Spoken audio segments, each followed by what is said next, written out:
فيديو عن جد قصته قصة. تخيلوا ملك الكوبرا من أخطر أنواع الأفاعي وأشدها سمية، وسمها سريع جدا يأخذ المفعول. حيوان ملك الكوبرا أو ثعبان ملك الكوبرا هذا اللي موجود بهذا المجال، واللي عم يحاولون الصيادين أنهم يطالعونه من هذا السوق بالمجال الصرف الصحي.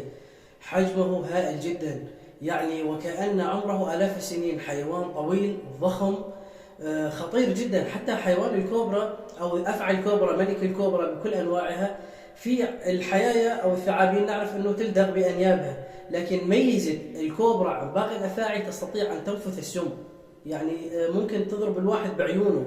فالكوبرا خطيرة جدا والتعامل معها على أخطر. مو كل صياد أفاعي يقدر أنه يمسك الكوبرا. الكوبرا وضعها مختلف عن باقي الأفاعي جدا، بدها دقة وبدها حذر، وبدها إنسان يكون ماهر وقبل هالمرة متدرب على صيد أفاعي كوبرا ولو تكون مخلوعة الأنياب، حتى يتعامل على التعرف أو على التعامل معها، لأنها خطيرة جدا. الخطأ هنا يعني الموت. خطأ مع ملك الكوبرا يعني الموت، وهذا الأمر ما حد يتمناه. ما في إنسان يحب الموت لحاله إلا إذا كان واصل لمراحل الانتحار، وهذا له شأن آخر. أما أن تتعامل مع حياة كوبرا أنه تكون حياتك متخصصة بالأفاعي، فلازم تكون حذر، لأنه راح ترجع بنهاية النهار أو بنهاية الدوام على أولادك وعلى زوجتك.